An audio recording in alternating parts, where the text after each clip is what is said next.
அந்த நேரத்தில் வந்திருக்கிறார். அந்த வீடியோ நான் பார்த்தேன். அந்த மனிதனுடைய சேர்த்த கலக்கிறாங்க. கலட்டி வீடியும் செய்வோரும் அவரோடு கூட சேர்த்த ஜனங்களும் ஜெபிக்க ஆரம்பித்த பொழுது கை அப்படியே முளைத்துக் கொண்டு வருகிறது. 5 விரலோடு அழகான ஒரு புதிய கலத்தை கற்ற அந்த மனிதனுக்கு கொடுத்தார். மிகப்பெரிய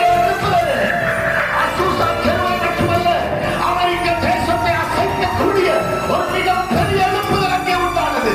ஆதி அப்போஸ்தலருடைய காலங்களுக்கு பிற்பாடு ஒரு மிகப்பெரிய எழுப்புதலை அந்த அசூசா தெரு சந்தித்திருக்கிறது.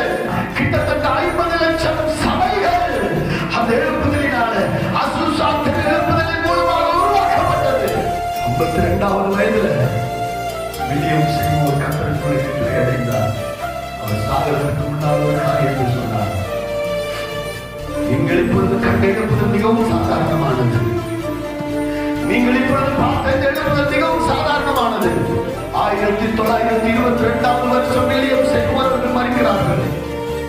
மறிக்கும் பொழுது சொன்னார், இன்னும் 100 ஆண்டுகளில் இந்த உலகம் மிகப்பெரிய ஒரு எழுப்புதலை சந்திக்க போகிறது. அது இதிலும் பெரிய எழுப்புதலாக இருக்கும்.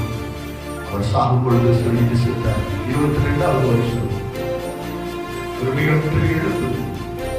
அமெரிக்காவில் 22வது வருஷம் நினைக்கிறது 100வது ஆண்டு ஜூபிலி கொண்டாடி இருக்கிறாங்க. கொண்டாடி 3 வருஷம் தான் ஆகுது.